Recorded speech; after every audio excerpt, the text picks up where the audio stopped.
have assist control settings on. Just this, right? Yeah, I zoomed in. Atta girl. Okay.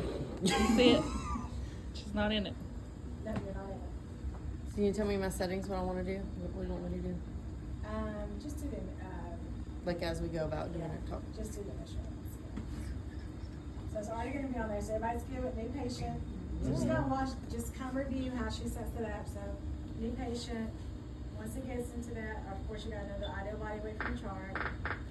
Choose male or female, adult or, baby, or, is it male or female?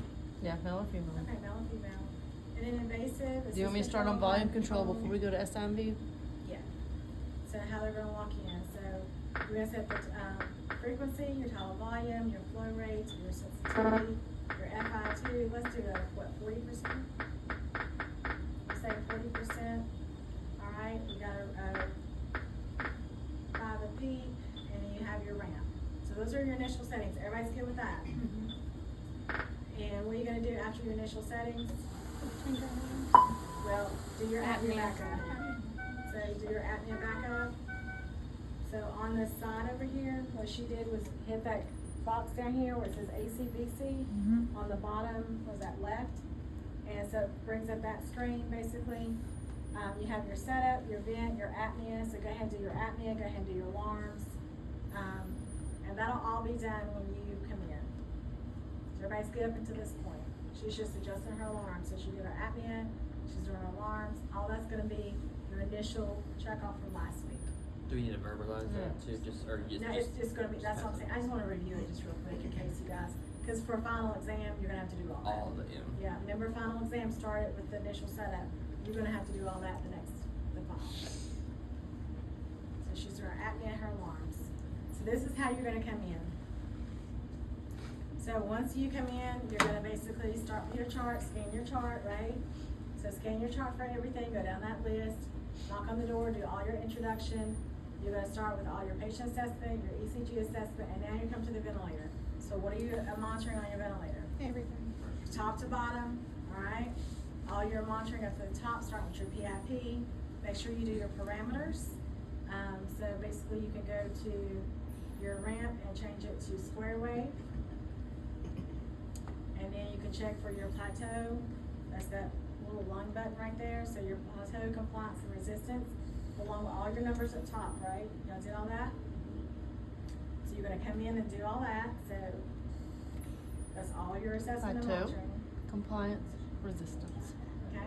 So you're gonna, again, tell us what the normals are, normal where you want it to be, normal range, what happens if it's high resistance, all that stuff from the last time. Cause that's part of monitoring. So you're gonna do monitoring all over again from last week. Then, basically, based on what we tell you in your monitoring, when you say, I'm gonna choose, to look at my chest x-ray, look at my labs, look at, this, look at your ECG, and look at all those things, be specific in all your assessment monitoring. Then we're gonna say, okay, what would you do next? You say, well, I would actually start weaning. Even again, after you looked at the nurses, sedations, you talked to the nurse, you checked the order, verify that. You're gonna start weaning. And we're gonna say, okay, well, where are you gonna start with the weaning process? So you come back to your setup, you're gonna choose SIMV. Alright, and still stay in volume control. You That's see the- everything else stayed the same, but your yellow is your new parameters to add on. Everybody see that? So your settings from assist control can actually stay the same in this one.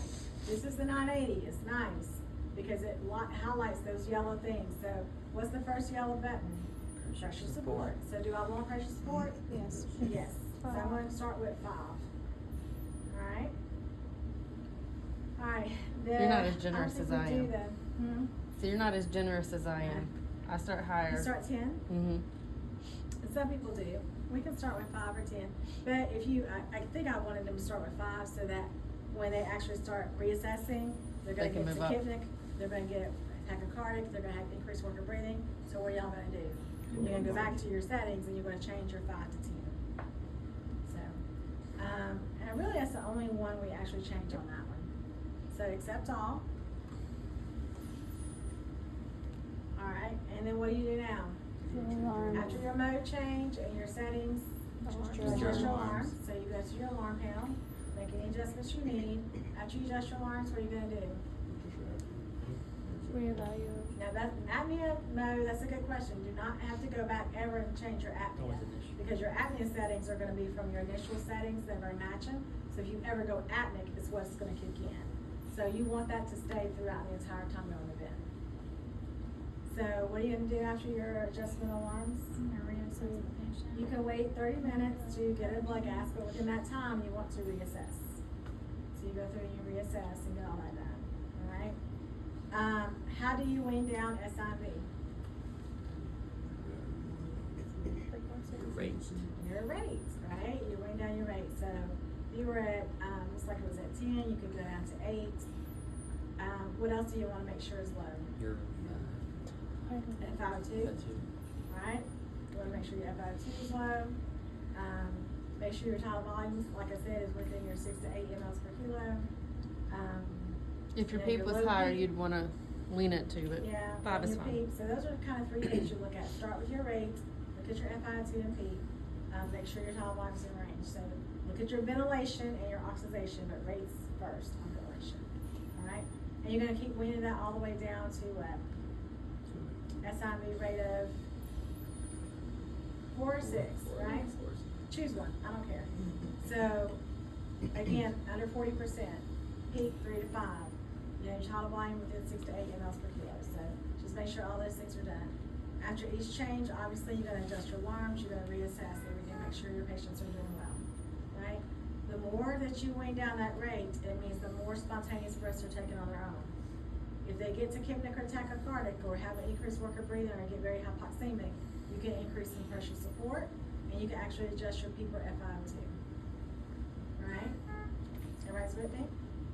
Okay. So, again, reassess. What does that mean? From your diagnostics to your patient to your ECG to the ventilator. Check all your parameter numbers again. Alright? Check everything again, even your, after you adjust your alarms, even your pulmonary mechanics. So your plateau compliance resistance, right? So you're gonna check everything again. What are you gonna do next? If you had to make some adjustments, like I said, there's a tachypnic and stuff, you make those adjustments, but just keep weaning down your rates. Keep checking and keep assessing and monitoring. Everybody's good with that? We're Say gonna they come were down to tachypnic. I turned my pressure support up. Right. So you turn your pressure support up because they got an increased work of breathing, they were tachypnic, they were tachycardic. You can go up 35% from 30% on your FiO2 because they were hypoxemic. So let's go to 35%. So you're gonna make some changes again. So again, it's just part of your assessment and you're gonna make those modifications based on what's going on with them. But what if they're doing good and we just keep weaning down the rate? And say we're down to that rate of 6. Like I said, you can go to 4, but let's just go to 6. Alright? That means that they're breathing more and more on their own, they're getting stronger. So, are you gonna continue to wean? Yeah, go ahead and continue to wean. So what's my next step? Yep, so now we're gonna mode change. So our mode here, again, just go all the way over, and it says spontaneous, S-P-O-N-T, that stands for spontaneous. Now spontaneous only gonna gives you set things, like pressure support, tube compensation. It also has options where you can do volume support or PAV. I think that's PAV plus. We're gonna actually ask you the difference between pressure support and tube compensation. See where So we let's have look your at tube comp. Tube comp again has yellows. It says, hey, 100%. So you Tells gotta you adjust much that. per How much patient. percent do you wanna start with? I usually start with 100. And then it tells you ID type, and your ET tube size. Those are 3 things in yellow. Everybody see that? That's how you would set your tube comp, those 3 things. Once you do that, and that's what you want, you can hit accept all. Or again, you can adjust your pressure support, your tube compensation, what you want. Pressure support, you saw how to set that. Everybody's okay with those 2? Can y'all tell us the difference between those? But look at your things. Only thing you're gonna set is either pressure support or tube compensation. You got your sensitivity and your FiO2 and PEEP. Those are the only things you're gonna set. Because we're in what? Spontaneous. You don't have a rate to set. You don't have a tidal volume to set. You don't have a flow rate to set. Everybody's okay with that? So I think you're going to do pressure support instead, Just show you. just to show you the difference. That's all you gotta change. Alright, if you wanna change it, accept all. And now again, you got your pressure support. My apnea came on because I'm Now not. your apnea's blocked because your patient's not breathing. But your pressure support, your sensitivity, your FI2, your P. Alright? Now, what are you gonna do after mode change? In your settings, adjust your alarms, reassess, in 30 minutes to an hour, get an ABG. So, that needs to roll off your tongue. After a mode change and document. After a mode